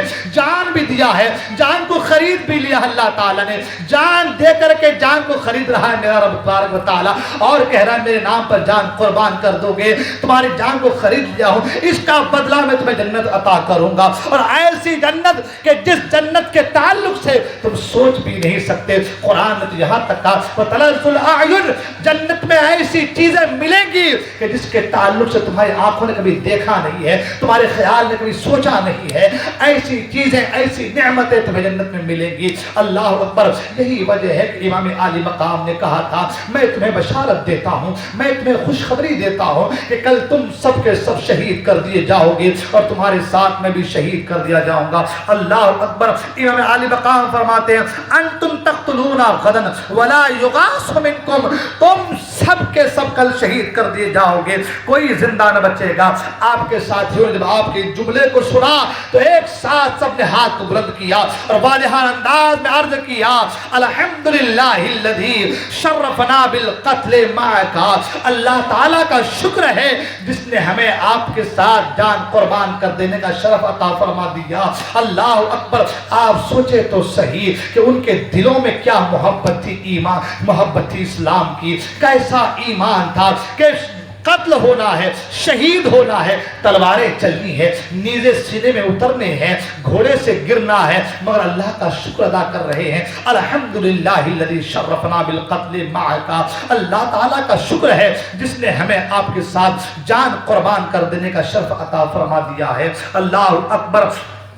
امام عالی مقام رضی اللہ تعالیٰ عنہ نے جب اپنے ساتھیوں کے ان کلمات کو سنا، دریائے کرم جوش پر آیا اور اپنے وفادار ساتھیوں کو مخاطب کرتے ہوئے ارشاد فرمایا، اپنے ساتھیوں سے کہتے ہیں ارفعوا رؤوسکم وانظروا فجعلوا ينظرون مواضعهم ومنازلهم من الجنة وهو يقول هذا منزلك یا فلان یا فلان یا فلان۔ امام عالی مقام فرماتے ہیں اے میرے ساتھیوں، اپنے سروں کو آسمان کی طرف اٹھاؤ اور آنکھوں سے ابھی اپنے جنتی محل کو دیکھ لو۔ تم شہید کل کیے جاؤ گے مگر جنتی محل آج ہی سے دیکھ لو۔ اپنے سروں کو اوپر اٹھاؤ اور اوپر اٹھا کر آسمان کی طرف دیکھو، تمہیں اپنے جنتی محل دکھیں گے۔ پھر ایک ایک ساتھی کا نام لے کر کے اور جنتی محلوں کی طرف اشارہ کر کے فرمایا یہ فلاں کا محل ہے، یہ فلاں کا محل ہے، یہ فلاں کا محل ہے۔ اللہ میں سوچنے پر مجبور ہو گیا کہ آج لوگ کہتے ہیں جنت کیا بڑی سستی ہے، ایسے مل جائے گی، جنت ایسی مل جائے گی، جنت کا مالک تو اللہ ہے۔ تم جنت کے تعلق سے آج کبھی اولیاء کی مزار پر، کہیں بزرگوں کے مزار پر جاتے رہتے ہو؟ میں نے کہا نادان، تم نے پڑھا نہیں، تم نے سمجھا نہیں ہے۔ امام عالی مقام رضی اللہ عنہ شہید کل ہونا ہے، ابھی شہید کل ہونا ہے، زندگی کا کیا بھروسہ، رات کو کہیں چلے جائیں، رات کو کہیں نکل جائیں، شہید کل ہونا ہے۔ مگر امام عالی مقام یہی بیٹھے بیٹھے آج ہی سے جنت میں ساتھیوں کو اپنا محل دکھا دے رہے ہیں۔ اے لوگوں، تمہیں اللہ کی ذات پر بھروسہ ہے، اللہ کے نام پر قربان ہونا چاہتے ہو تو تمہارا خدا تمہارے لیے جنت میں محل تعمیر کر رکھا ہے۔ تم جان کا نظرانہ کل پیش کرو گے لیکن محل پہلے سے تیار ہے۔ اپنے سروں کو اٹھاؤ، آسمان کی طرف دیکھو، تم اپنے اپنے محل کو دیکھ لو۔ اللہ اکبر۔ میں سوچنے پر مجبور ہو گیا جب امام حسین کا یہ مقام ہے، جب حسین اعظم کا یہ مقام ہے تو رسول اعظم کا مقام کیا ہوگا؟ سبحان اللہ۔ جب نواسے کا یہ عالم ہے تو نانا کا عالم کیا ہوگا؟ سبحان اللہ۔ شاعر نے یہی تو کہا ہے جب ان کے گدا بھر دیتے ہیں شاہان زمانہ کی جھولی، محتاج کا جب یہ عالم ہے مختار کا عالم کیا ہوگا؟ جب نواسا یہی بیٹھے بیٹھے میدان کارزار میں اپنے چاہنے والوں کو جنتی محل دکھا رہے ہیں، جنتی محل بتا رہے ہیں، ایک ایک کا نام لے کر کہہ رہے ہیں اے فلاں یہ تیرا محل ہے، اے فلاں یہ تیرا محل ہے، اے فلاں یہ تیرا محل ہے۔ جب نواسا میدان کارزار میں بیٹھے بیٹھے ساتھیوں کو جنتی محل دکھا سکتے ہیں تو حضور بھی اپنے غلاموں کو جنت میں لے کر کے جا سکتے ہیں، حضور بھی اپنے غلاموں کو جنتی محل عطا کروا سکتے ہیں۔ میں تو یہ امام حسین کی بات کر رہا ہوں، آپ نے تو علماء اکرام سے سنا بھی ہوگا۔ اللہ اکبر۔ حضرت بہلول دانا مٹی کے گھروندے بنا رہے تھے، ریت سے مٹی کے گھروندے بنا رہے ہیں۔ زبیدہ نے کہا تھا حضرت کیا کر رہے ہو؟ کہا جنت میں محل بنا رہا ہو۔ کیا کر رہے ہو؟ کہا جنت میں محل بنا رہا ہو۔ کہا کیا حضور بیچنے کا ارادہ ہے؟ کہا ہاں بیچنے کا ارادہ ہے۔ کہا کیا قیمت لوگے؟ کہا 30 درہم لوں گا یا 10 درہم جو بھی ہو، اتنے درہم لوں گا۔ اس نے فوراً درہم دیا۔ کہا یہ جنت میں محل زبیدہ کے نام ہے۔ اللہ کو لکیر کھینچ دی گئی، یہ محل زبیدہ کے نام ہے، یہ محل جنت میں زبیدہ کا ہے۔ بیوی گھر کو آتی ہے، اپنے شوہر سے بات ہوتی ہے۔ خلیفہ نے کہا کیا ہوا؟ کہا بات یہ ہے کہ آج میں ٹہل رہی تھی، سیر لے گئی تھی، دیکھا کہتے بہلول دانا مٹی کے گھروندے بنا رہے ہیں۔ میں نے پوچھا حضور کیا مشغلہ ہے؟ کہنے لگے کہ جنتی محل بنا رہا ہوں۔ میں نے کہا حضور بیچیں گے؟ کہا ہاں بیچوں گا۔ تو پھر میں نے 30 درہم دے کر کے محل خرید خرید لیے ہیں۔ اللہ اکبر۔ خلیفہ کہتے زبیدہ تو نے کیا کر دیا، تم نے اپنے پیسے ضائع کر دیے، یہ کیسے ہو سکتا ہے کہ کوئی فقیر دریا کے کنارے مٹی کا گھر بنائے، اسے جنت کا محل کہہ دے اور تم اسے خرید لو۔ بیوی کہے گی چلو جو ہوا سو ہوا، میں نے خرید لیا، انہوں نے دے دیا، آئی بات چلی گئی، کوئی بات نہیں۔ اللہ اکبر۔ اب سنیں، رات ہوتی ہے، خلیفہ سوتا ہے، آنکھ لگ جاتی ہے، دیکھا کہ میدان محشر قائم ہے، جنتی جنت میں جا رہے ہیں، جہنمی کو جہنمی میں داخلہ کیا جا رہا ہے۔ دیکھا کہ جنت میں ٹہلتے آگے بڑھے، دیکھا کہ جنت میں ایک محل ہے جس محل میں نام زبیدہ لکھا ہوا ہے، یہ محل بی بی زبیدہ کا ہے۔ محل کے قریب پہنچے، دیکھا کہ میری بیوی کا محل ہے، اندر داخل ہونا چاہے، فرشتے نے روک دیا، خبردار اندر داخل نہیں ہو سکتے۔ کہا یہ محل زبیدہ کا میری بیوی ہے، کہا وہ دنیا ہے دنیا، یہ آخرت ہے آخرت، یہاں بیوی کے محل میں شوہر کو جانے کی اجازت نہیں ہے، جو جس کا محل ہے، جو جس کا گھر ہے، جو جس کی جگہ ہے، اس کی جگہ پر جائے گا۔ اللہ اکبر۔ اب خلیفہ اپنا محل تلاش کر رہے ہیں کہ میری جگہ کون سی ہے، مگر کوئی محل نظر نہیں آ رہا ہے۔ اتنے میں آنکھ کھل جاتی ہے، پورا جسم پسینے سے شرابور ہے، صبح کی سفیدی کا انتظار کرتے ہیں کہ سورج نکلے تو میں بہل الدانہ کی بارگاہ میں جاؤں، سورج نکلے تو میں اللہ والے کی بارگاہ میں جاؤں۔ اللہ اکبر۔ صبح ہوتی ہے، گھوڑے کو ایڑ لگائی، دوڑایا اور دیکھا کہ بہل الدانہ وہی دریا کے کنارے مٹی کے گھروندے بنا رہے ہیں، مٹی کے گھروندے بنا رہے ہیں۔ پوچھا حضور کیا کر رہے ہیں؟ کہا حضور کیا کر رہے ہیں؟ کہا جنتی محل بنا رہا ہو۔ کہا حضور کیا بیچنے کا ارادہ ہے؟ کہاں بیچوں گا؟ کہا حضور قیمت کتنی لیں گے؟ کہا 30,000 درہم لوں گا۔ کہا حضور کل میری بیوی کو 30 درہم میں بیچا تھا، آج 30,000 درہم مانگ رہے ہیں۔ بہل الدانہ فرماتے ہیں کل تمہاری بیوی نے جو محل لیا تھا وہ بغیر دیکھے لیا تھا، آج تم خریدنے آئے ہو وہ دیکھ کر کے آئے ہو، وہ دیکھ کر کے خرید رہے ہو۔ اس نے بھروسہ کیا تھا، اس نے بغیر دیکھے خریدا تھا تو قیمت 30 درہم تھی، تم دیکھ کر خرید رہے ہو تو قیمت 30,000 درہم ہے۔ یہ اللہ والوں کا شان ہے، یہ بہل الدانہ کا مقام ہے۔ جب بہل الدانہ کا یہ عالم ہے تو حسین اعظم کا کیا کہنا سبحان اللہ، کہ حسین اعظم اور رسول اعظم کا کیا کہنا سبحان اللہ۔ امام عالی مقام کا دریائے کرم جوش پر آتا ہے اور کہتے ہیں سر کو اوپر اٹھاؤ، اپنے اپنے محل کو دیکھ لو۔ اللہ پر سب نے اپنے اپنے محلوں کو دیکھا، جنتی محل سب نے دیکھا اور سب کے دل اور جوش سے لبریز ہو گئے۔ امام عالی مقام رضی اللہ تعالیٰ عنہ خیمے کے اندر تشریف لاتے ہیں، اہل بیت اطہار کی خواتین محترم خصوصاً سیدہ زینب رضی اللہ عنہ کو مخاطب کر کے فرمایا بہن زینب کل میرے بعد اہل بیت کی قافلہ کی تمہیں سپہ سالار ہوگی۔ اے میری بہن زینب میں تم کو خصوصی تاکید کرتا ہوں، اے میری بہن زینب میں تمہیں خصوصی تاکید کرتا ہوں کہ صبر کا دامن تھامے رہنا، میرے چھوٹے بچوں اور بیویوں کی نگہبانی تم کرنا۔ اے میری بہن آج میں کچھ وصیتیں تمہیں فرما دی ہے، جتنا ہو سکے اللہ تعالیٰ کی عبادت میں مصروف ہو جاؤ، اللہ تعالیٰ کی بندگی کر لو، اس زندگی کا کوئی بھروسہ نہیں۔ اللہ اکبر۔ امام عالی مقام رضی اللہ عنہ اپنے تمام تر ساتھیوں سے کہتے ہیں چلو سب کے سب نوافل اور استغفار میں لگ جاؤ، سب نوافل استغفار، رات بھر سجدے کے مزے لوٹے جا رہے ہیں، رات بھر اللہ کی بندگی کی جا رہی ہے، رات بھر گریا وزاری مشغول جو ہے سب ہو جا رہے ہیں۔ امام عالی مقام رضی اللہ تعالیٰ عنہ اپنے ساتھیوں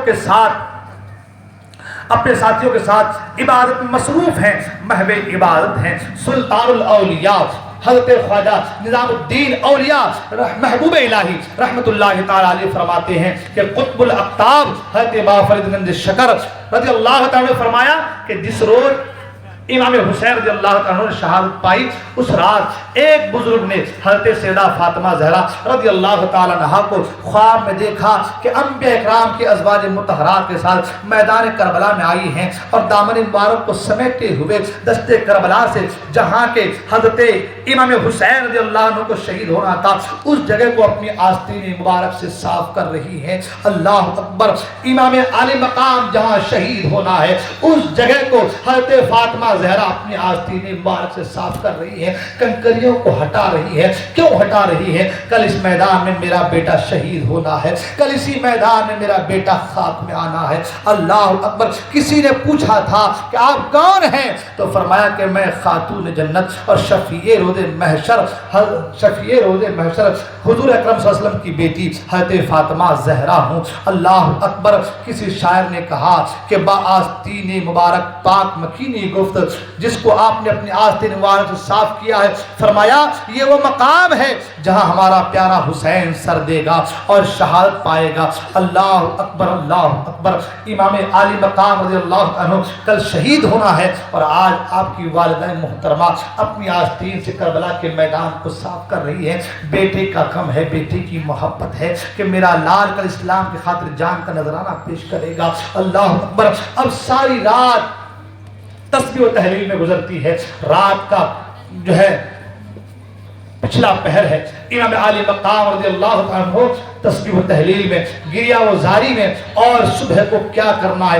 اس کے حوالے سے آپ فکر مند ہے۔ صبح کی سفیدی نمودار ہوتی ہے، جب صبح کی سفیدی نمودار ہوتی ہے، اللہ اکبر، تو پھر آج وہ دن ہے جس دن کو دنیا میں لوگوں نے کربلا کا خونی منظر کے حوالے دن کو یاد کیا ہے۔ یہی وہ دن ہے جس دن قیامت صغریٰ قائم ہوئی تھی۔ یہی وہ دن ہے کہ جس دن کا جب سورج نکلا ہے تو سورج نکلنے سے لے کے ڈوبنے تک کا حال یہ رہا کہ میدان کارزار خون سے نہا گیا تھا۔ اللہ اکبر۔ کسی شاعر نے کہا سجدوں سے نمازوں سے یہ رخصت کی سحر ہے، رونے کے تزلزل کی عبادت کی سحر ہے، ہائے یہ سحر رنج و مصیبت کی سحر ہے، عاشور محرم ہے، شہادت کی سحر ہے، لٹنے کا، تباہی کا، پریشانی کا دن ہے، اولاد پیغمبر کی یہ قربانی کا دن ہے۔ اللہ اکبر۔ 10ویں تاریخ محرم الحرام کی، اور سورج صبح کی نمودار ہوتی ہے، اور اس کے بعد جو ہے جنگ کا نقرہ بجایا جاتا ہے۔ اللہ اکبر۔ امام علی مقام رضی اللہ تعالیٰ اپنے ساتھیوں کو آزان دینے کا حکم دیتے ہیں۔ آزان ہوتی ہے، نماز فرض ادا کی جاتی ہے، اور نماز فرض ادا کرنے کے بعد اب حال یہ ہے کہ جنگ ہونی ہے۔ ادھر سے دشمنوں کے طرف سے جو ہے وہ جنگ کا نقارہ بجتا ہے۔ امام علی مقام رضی اللہ تعالیٰ دیکھتے ہیں ساتھی ہیں، دھوپ میں ہیں، گرم ہے، تیز دھوپ ہے۔ امام علی مقام رضی اللہ عنہ میدان کارزار میں آتے ہیں، اور آنے کے بعد ایک خطبہ ارشاد فرماتے ہیں۔ وہ خطبہ کیوں تھا؟ وہ خطبہ اتمام حجت کے لیے تھا۔ وہ خطبہ کیوں تھا؟ اتمام حجت کے لیے تھا، تاکہ کل کوئی یہ نہ کہہ دے کہ امام علی مقام نواز رسول، ہمیں خبر نہیں تھی، ہمیں پتہ نہیں تھا کہ امام علی مقام نواز رسول ہے۔ کل کوئی یہ نہ کہے کہ جو ہے ہمیں پتہ نہیں تھا کہ امام علی مقام کو خطوط لکھ کر بلائے گئے ہیں۔ امام علی مقام رضی اللہ عنہ میدان کارزار میں جاتے ہیں، اور جانے کے بعد آپ جو ہے ایک خطبہ ارشاد فرماتے ہیں، اللہ کا شکر بجا لاتے ہیں۔ اس کے بعد خطبہ میں ارشاد فرماتے ہیں، لوگوں سنو کہ تم نے مجھے خطوط لکھ کر بلائے، میں خود بخود یہاں نہیں آیا ہوں، بلکہ تمہارے خطوط لکھنے کی وجہ سے، تمہارے التجا نامے کی وجہ سے میں یہاں آیا ہوں۔ یہ تمہارے خطوط ہے، دیکھو اتنے خطوط تم نے لکھے ہیں، یہ تمہارا فلاں قاصد گیا تھا، یہ فلاں شخص خط لے کر کے آیا تھا، تمہارے ان خطوط کی وجہ سے میں نے سب سے پہلے اپنے بھائی مسلم کو بھیجا تھا، جس کے ساتھ تم نے غداری کی، ان کے بیٹوں کو شہید کیا، حضرت ہانی کو شہید کیا۔ اب میں آنے کے بعد تم میرے ساتھ جنگ کرنے کو تیار ہو، بھلا بتاؤ تو صحیح میری غلطی کیا ہے؟ تم کس بنا پر مجھ سے جنگ کرنا چاہتے ہو؟ کیا میرا خون بہانا تمہارے جائز ہے؟ تم کیوں مجھے شہید کرنا چاہتے ہو؟ کس بنا پر مجھے شہید کرنا چاہتے ہو؟ اللہ اکبر۔ امام علی مقام رضی اللہ عنہ ایسا خطبہ ارشاد فرماتے ہیں کہ فرمایا کہ امام علی مقام کے خطبے کو سن کر کے کئی یزیدیوں کے دل لرز گئے، کئی کی آنکھوں سے آنسو روا ہو گئے۔ جب لوگوں کے دل ہلنے لگے، لرزنے لگے، تو پھر بدماشوں میں سے ایک نے کہا تھا کہ اے امام علی مقام، ہم کچھ نہیں سننا چاہتے ہیں، یا تو یزید کی بیعت کر لو یا لڑنے کو تیار ہو جاؤ۔ امام علی مقام نے فرمایا تھا، یہ ساری باتیں میں نے اتمام حجت کے لیے کی تھی ہے، یہ ساری باتیں میں نے اتمام حجت کے لیے کی ہے۔ سن لو، یہ سر کٹ تو سکتا ہے مگر پھانسی کے آگے جھک نہیں سکتا۔ ہم مر جائیں، ہم کٹ جائیں، یہ ہمیں گوارا ہے، لیکن دین میں آج آئے یہ ہمیں گوارا نہیں ہے، دین کے تعلق سے دین کو مسخ کیا جائے یہ ہمیں گوارا نہیں ہے۔ اللہ اکبر۔ امام علی مقام رضی اللہ عنہ اتمام حجت کرتے ہیں، اور اتمام حجت کرنے کے بعد واپس آتے ہیں۔ جب امام علی مقام واپس آئے، ادھر امام کے ایک ساتھی جن کا نام حضرت حر ہے، جس کے تعلق سے میں نے آپ کو شروعات میں بتایا کہ یہی وہ حضرت حر ہیں جو مقام صلبہ سے حضرت امام حسین کے ساتھ ساتھ رہے، اور کہا تھا کہ حضور میرے ذمے صرف اتنا کام ہے کہ میں آپ کو لے کر کے کوفہ پہنچا دوں، بس اتنی ذمہ داری اور کوئی کام نہیں ہے۔ اب امام علی مقام کی تقریر کو سن کر کے، خطبہ کو سن کر کے حضرت حر کانپنے لگے۔ اب حال یہ کہ حضرت حر جو ہے وہ کانپنے لگے، دل لرزنے لگا، کانپنے لگے. کسی نے کہا کہ اے حر یہ کیا بات ہے, میں نے تو تمہیں دیکھا تھا, اگر کوئی مجھ سے کہے کہ بتاؤ صحیح کوئی شیر دل انسان کون ہے تو میں تمہارا نام لیتا تھا, آج تم کانپ رہے ہو, وجہ کیا ہے؟ حضرت حر کہتے ہیں بات دراصل یہ ہے, یہ جو جنگ ہے, یہ جو جنگ ہے, یہ جنگ نواز رسول کے ساتھ جنگ ہے, یہ کوئی معمولی جنگ نہیں ہے. ایک طرف جو ہے حق ہے اور ایک طرف باطل ہے, ایک طرف جہنم ہے ایک طرف جنت ہے, اور میں جہنم میں جانا نہیں چاہتا. اپنے گھوڑے کو ایڑ لگائی اور امام عالی مقام کی بارگاہ میں آ گئے, ہاتھ باندھ عرض کرتے حضور میں وہی شخص ہوں جو آپ کو لے کر یہاں پہنچا, میں وہی شخص جو آپ کو یہاں آنے پر مجبور کر دیا. حضور مجھ سے غلطی ہو گئی, میری غلطی کو معاف فرما دے. حضور میں چاہتا ہوں کہ میں آپ کے نام پر اپنی جان کو قربان کر دوں, میں آپ کے ساتھ رہ کر کے آپ کے ساتھیوں میں شمار ہو کر کے آپ کی طرف سے لڑنا چاہتا ہوں, میں جہنم جانا نہیں چاہتا. حضور مجھے پتا نہیں تھا کہ یہ لوگ آپ کے ساتھ ظلم کریں گے, مجھے خبر نہیں تھی کہ یہ لوگ آپ پر پانی بند کر دیں گے, مجھے معلوم نہیں تھا کہ ان کے جو ہے آپ کے ساتھ ایسا برتاؤ ایسا سلوک کریں گے. حضور مجھ سے غلطی ہوگی, مجھے معاف فرما دے. وہ نواز رسول ہیں, وہ شہزادے رسول ہیں, ان کے رگوں میں علی کا خون ہے. اللہ اکبر. وہ جو نواز رسول ہوتے ہیں وہ دوسروں کو معاف کرنے والے لوگ ہوتے ہیں. امام علی مقام نے فرمایا اے حر تمہاری ماں نے تمہارا نام حر رکھا ہے, حر کا نام مانا آزادی ہے. اے حر جا, آج تو جہنم سے بھی آزاد ہے, آج جا تو جہنم سے آزاد ہے. اب اگر تو ہماری طرف سے لڑتا ہے اور جامع شہادت نوش کرتا ہے تو اے حر تو سیدھا جنت میں جائے گا. حضرت حر جب ان کلمات ان جملوں کو سنا, اللہ اکبر, حضرت حر جوش شہادت سے لبریز ہو گئے اور کہتے حضور مجھے اجازت دیجئے کہ میں میدان کارزار میں جاؤں. اللہ اکبر. یہ اللہ طرف کی بات ہوتی ہے, جسے چاہا در پہ بلا لیا, جسے چاہا اپنا بنا لیا. یہ بڑے کرم کے ہیں فیصلے, یہ بڑے نصیب کی بات ہے, ہر ایک کے نصیب میں نہیں ہے. وہ حر جو ساتھ رہا, جو وہ حر جو مقام منزل صعبہ سے لے کر کے آیا, وہ حر جو ساتھ رہا, آج وہی حر ہے جو جہنمیوں کی فہرست سے نکل کر جنتیوں کے لائن میں کھڑا ہو چکا ہے. اللہ اکبر. اللہ تبارک و تعالی جسے ہدایت دینا چاہتا ہے, اگر وہ کفاروں کے ساتھ بھی رہے تو مسلمانوں کے صحبت میں آ جاتا ہے, لیکن اللہ جسے ہدایت دے وہ کامیاب ہوتا ہے. حضرت حر کو ہدایت ملتی ہے اور امام عالی مقام کے لشکر میں آ جاتے ہیں. اب حال یہ ہے کہ جنگ کا نقارہ بجا دیا گیا ہے. اللہ اکبر. کبھی ادھر سے لوگ آ رہے ہیں, کبھی ادھر سے لوگ آ رہے ہیں. جیسا کہ میں نے آپ کو پہلے کہا یہ میدان کارزار ہے. اللہ اکبر. یہاں پر کبھی تلواریں چلتی ہیں, کبھی نیزے چلتے ہیں, کبھی بھالے چبھوئے جاتے ہیں, کبھی تلوار کبھی تیر چلتے ہیں. جو ہے یہ میدان کارزار ہے, یہاں پر جان کا نذرانہ پیش کرنا پڑتا ہے.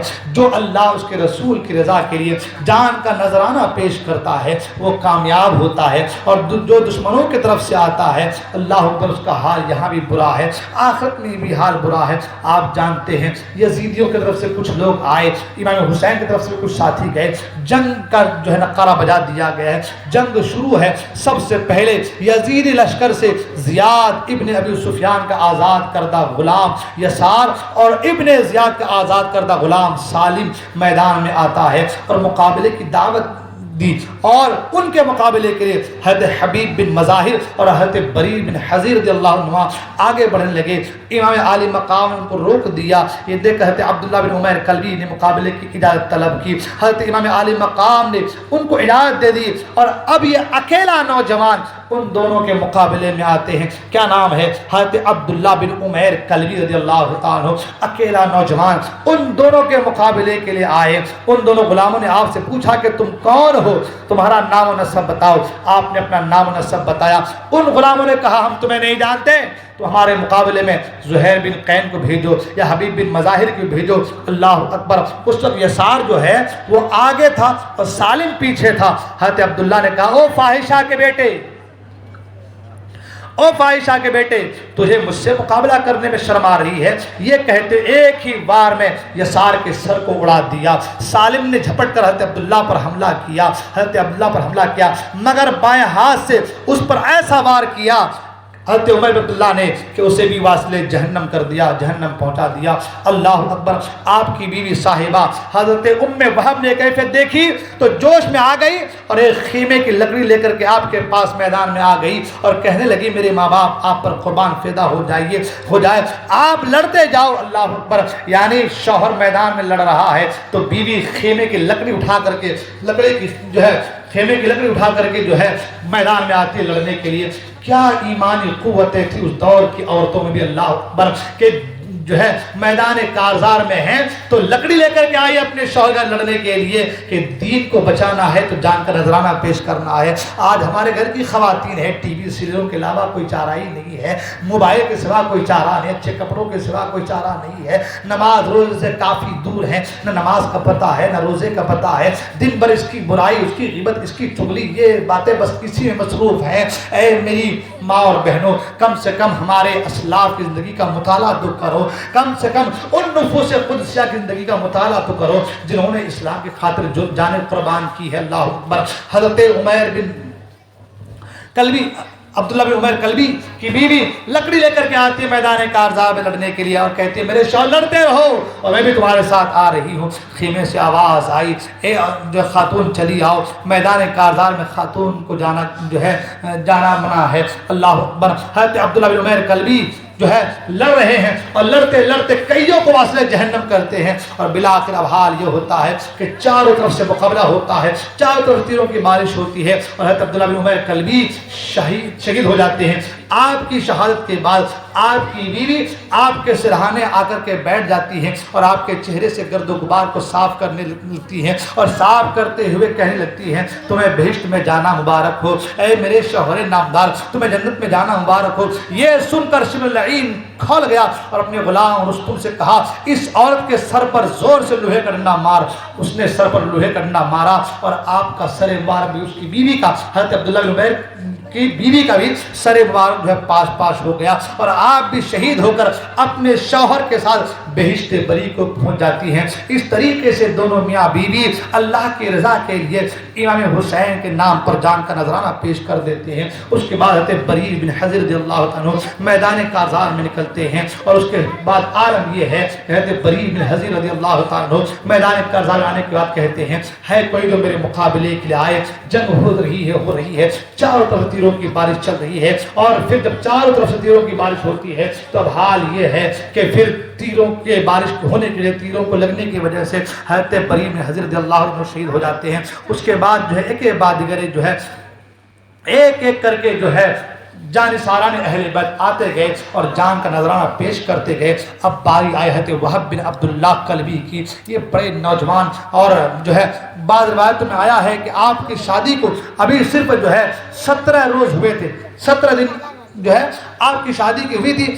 آپ کی والدہ ماجدہ آپ کے پاس پہنچتی ہیں جو کہ ایک بیوہ عورت تھی جن کی ساری کمائی اور گھر کا چراغ یہی ایک نوجوان بیٹا تھا۔ اس شفیق ماں نے اپنے بیٹے کے گلے میں باہیں ڈال کر رونا شروع کر دیا اور بیٹا حیرت سے ماں کو دیکھ رہا ہے۔